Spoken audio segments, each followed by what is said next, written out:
नमस्कार, ये रेडियो जागो 90.4 FM है।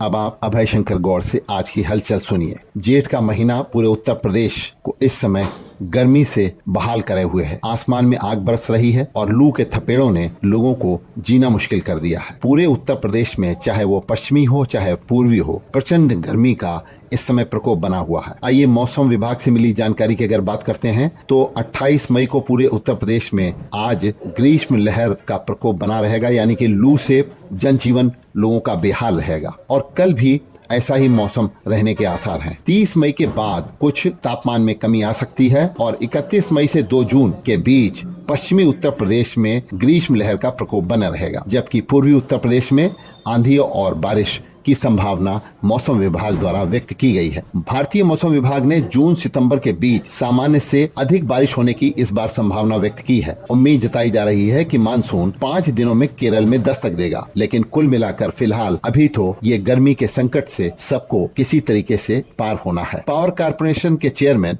आशीष कुमार गोयल ने निर्देशित किया है कि ट्रांसफार्मर में दिक्कत के कारण कटौती कहीं कहीं करनी पड़ी अगर तो संचार माध्यमों से जनता को यानी उपभोक्ताओं को इसकी सूचना दी जानी चाहिए। लेकिन अगर हकीकत की बात करी जाए तो धरातल पर उपभोक्ताओं को बिजली कटौती की कोई सूचना नहीं दी जा रही है। एक तरफ गर्मी और दूसरी तरफ बिजली कटौती, दोनों के सितम से इस समय लोग परेशान हैं।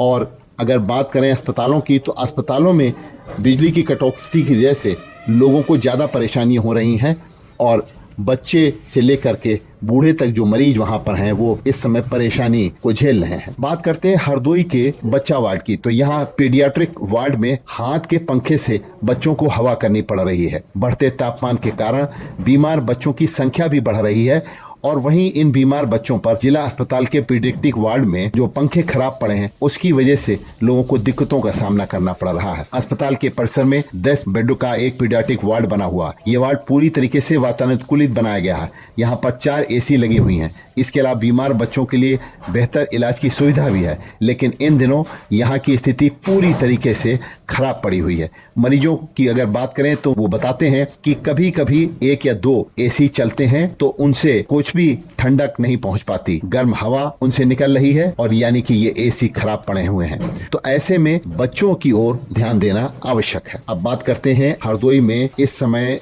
ट्रांसफार्मर भी जल रहे हैं और घरों की बत्ती भी गुल हो रही है। तो ऐसे ही कई ऐसे क्षेत्र हैं हरदोई में, शहर से लेकर के कस्बों तक, जहां ट्रांसफार्मर गर्मी की वजह से इस समय जल रहे हैं और लोगों को रात रात ऐसे ही गर्मी में काटनी पड़ रही है। वहीं अगर बात करें अस्पतालों की जो ग्रामीण क्षेत्र के हैं तो CSC में पानी का संकट है और सामुदायिक स्वास्थ्य केंद्र में 2-2 दिन तक बिजली खराब होने की वजह से पानी भी नहीं लोगों को नसीब हो पा रहा है।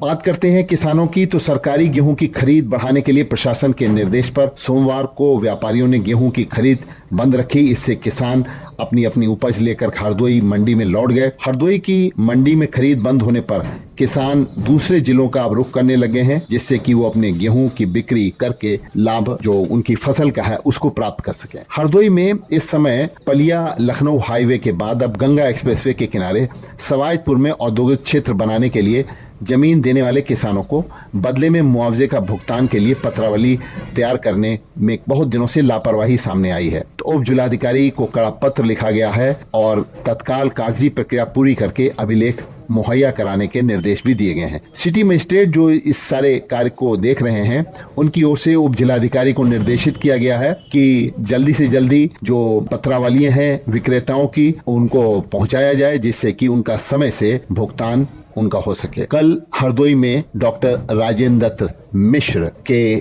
स्वर्गीय पिता पुण्यात्मा डॉक्टर रामदत्त मिश्र की स्मृति में 36वां निःशुल्क मधुमेह शिविर आयोजित किया गया। आइए बात करते हैं डॉक्टर राजेंद्र दत्त मिश्र से कि ये मधुमेह क्या है और कैसे इससे निजात पाया जा सकता है। मधुमेह शिविर 27 मई को जो हमारे पूर्ण आत्मा पिता डॉक्टर रामदत्त मिश्र जी की पुण्यतिथि है, जी। उस पर विगत 35 वर्षों से हम लोग आयोजित कर रहे हैं। यूं तो कई शिविर होते ही रहते हैं, परंतु मधुमेह शिविर करने का एक विशेष उद्देश्य था कि इसकी जागरूकता उस समय जन में बहुत कम थी, और ये ऐसा एक साइलेंट किलर है कि अगर इसकी जागरूकता नहीं होगी तो एक दिन ऐसा पूरा एपिडेमिक बन करके हो सकता है। तो इसमें हम लोग मरीजों का परीक्षण करते हैं जिससे कि गरीब मरीजों को कुछ लाभ हो। साथ साथ में एक का मुख्य उद्देश्य है कि इस बीमारी के प्रति समाज में जागरूकता पैदा करना, क्योंकि जब तक जागरूकता नहीं होगी तब तक हम इसको शुरू में डायग्नोस नहीं कर पाएंगे, और डायग्नोस नहीं कर पाएंगे तो इसका ट्रीटमेंट भी बहुत मुश्किल हो जाता है। तो जागरूकता प्लस गरीबों को मदद पहुंचाने के उद्देश्य से ये कैंप किया जाता है,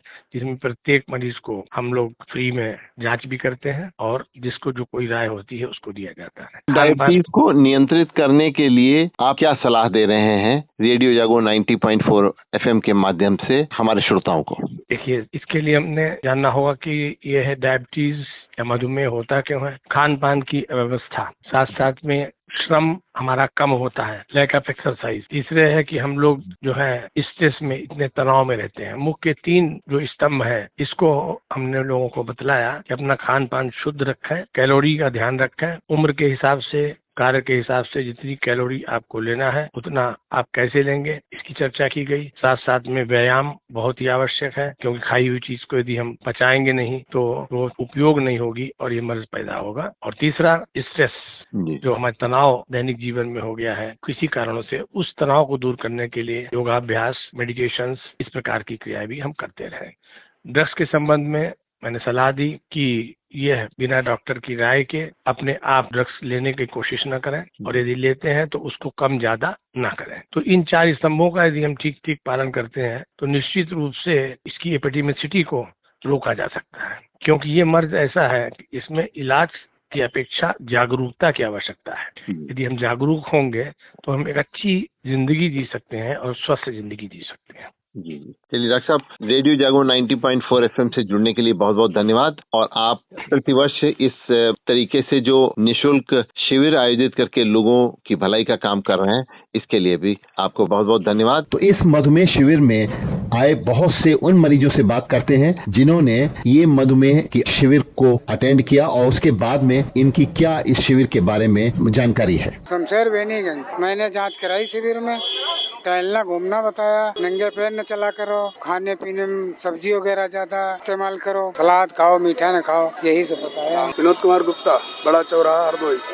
आज यहाँ डॉक्टर साहब ने बताया है कि मतलब जो लोग जिनको डायबिटीज है, मधुमेह की शिकायत है, उनका खान पीना ऐसा होना चाहिए, इस तरीके से खाना चाहिए, सलाद ज्यादा खाना चाहिए, दवा डॉक्टर के बिना नहीं लेना चाहिए। मैंने भी यहाँ जांच करवाई है। निर्मला यादव हमारा नाम है। शुगर के जांच हुई है, उसके बारे में खान पीन के लिए चावल नहीं खाना है, मीठा नहीं खाना है, जो चीजें हानिकारक मीठे फल हैं वो नहीं खाना है। बात करते हैं हरदोई के आने वाले लोकसभा चुनावों की मतगणना की। तो लोकसभा चुनाव में इस बार मतगणना जो होगी सबसे पहले 28 चरणों में सांडी विधानसभा की होगी, और उसके बाद 29 चरणों में गोपामऊ, बालामऊ और संडीला विधानसभा की मतगणना संपन्न होगी, और सबसे अंत में सवाईपुर की मतगणना 34 चरणों में पूरी होगी और उसका रिजल्ट आएगा। तो हरदोई व मिश्रित लोकसभा सीट के लिए 13 मई को चुनाव हो चुका है और 57% से अधिक मतदाता अपनी राय 8 विधानसभाओं के बारे में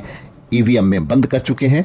अब सबको इंतजार है कि परिणाम कब आएगा। और इस मतगणना को लेकर के लोकसभा चुनावों की अब कर्मियों को प्रशिक्षण दिया जा रहा है और तैयारियां करने के लिए अधिकारियों को जिम्मेदारी भी सौंपी गई है। विवेकानंद सभागार में राजनीतिक दलों व प्रत्याशियों के प्रतिनिधियों के साथ जिलाधिकारी मंगला प्रसाद सिंह ने बैठक करके मतगणना स्थल पर बताया कि कोई भी प्रत्याशी अपने एजेंट और मोबाइल फोन या अन्य इलेक्ट्रॉनिक उपकरण लेकर नहीं जा सकेंगे। अभी आप सुन रहे थे अभय शंकर गौड़ से आज की हलचल। सुनते रहिए रेडियो जागो 90.4 FM। आप खुश रहें, स्वस्थ रहें, आपके सुखमय जीवन की हम कामना करते हैं।